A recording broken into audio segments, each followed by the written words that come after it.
पहलगाम हल्ल्याबाबतची सर्वात मोठी आणि एक्सक्लुझिव्ह माहिती न्यूज 18 लोकमतच्या हाती लागलेली आहे आणि या हल्ल्याचा मास्टरमाइंड आदिल हुसेन ठोकर असल्याचं समोर आलेलं आहे। याच आदिलने पर्यटकांवरती गोळ्या चालवल्याची माहिती प्रत्यक्षदर्शींनी दिली आहे। तर आदिल हुसेन ठोकरने लष्कर-ए-तोयबाच्या पाकिस्तानमधील कमांडर सैफुल्ला कसुरी आणि अबू मुसा यांच्याशी संगनमत करून पहलगाम हल्ल्याची योजना आखल्याची माहिती मिळते। अनंतनागमध्ये राहणारा वलीम मोहम्मद ठोकरचा आदिल हा मुलगा आहे। 22 एप्रिलला पहलगाम जवळील बैसरन इकडे झालेल्या हल्ल्यात 26 पर्यटकांचा मृत्यू झालेला आहे। या हल्ल्याचा मास्टरमाइंड आदिल सध्या फरार आहे आणि याचा आणि त्याच्या साथीदारांचा युद्ध पातळीवरती शोध घेणं सध्या सुरू आहे। सूत्रांनी दिलेल्या माहितीनुसार 20 वर्षांचा आदिल 2018 मध्ये दक्षिण काश्मीरमध्ये दहशतवाद्यांच्या अंत्यसंस्कारात सहभागी होताना दिसला होता।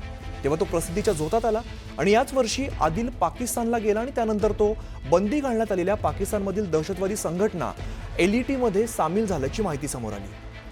2024च्या मध्यामध्ये आदिल पुन्हा राजौरी पूंछ भागामध्ये आणि या वर्षाच्या सुरुवातीला घुसखोरी करणाऱ्या दहशतवाद्यांसोबत दिसलेला होता। अधिकाऱ्यांनी दिलेल्या माहितीनुसार 2024 मध्ये आदिल नियंत्रण रेषेवरून भारतात परत घुसला आणि दोडा किश्तवाड या भागामध्ये तो सक्रिय होता। आता याच आदिलच्या मुसक्या आवळण्याची तयारी तपास यंत्रणांनी केली आहे।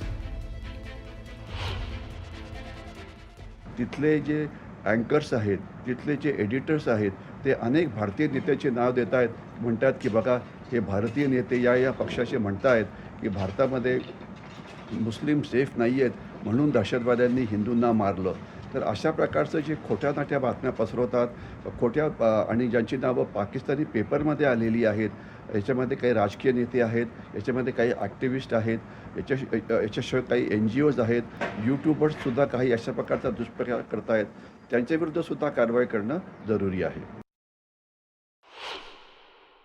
दहशतवादी हल्ल्याच्या संबंधात बातम्या येत आहेत की ज्यांनी दहशतवादी हल्ल्यामध्ये मदत केली होती त्या तिघांची नावं पुढे आलेली आहेत आणि त्यांची घरं आता बर्बाद करण्यात आलेली आहेत। याच्याशिवाय अनेक जे त्यांचे समर्थक होते तिथे, ज्यांना ओव्हरग्राऊंड वर्कर्स किंवा OGW म्हटलं जातं, त्यांना पण अटक करण्यात आलेली आहे आणि नॅशनल इन्व्हेस्टिगेशन एजन्सी या सगळ्या प्रकरणाची चौकशी करत आहे आणि मला खात्री आहे की येणाऱ्या काही दिवसामध्ये जे दहशतवादी या हल्ल्यामध्ये होते त्यांना मारण्यात येईल, कारण ज्यांचे आयुष्य काश्मीरमध्ये फार तर 5 ते 6 महिने एवढंच असतं।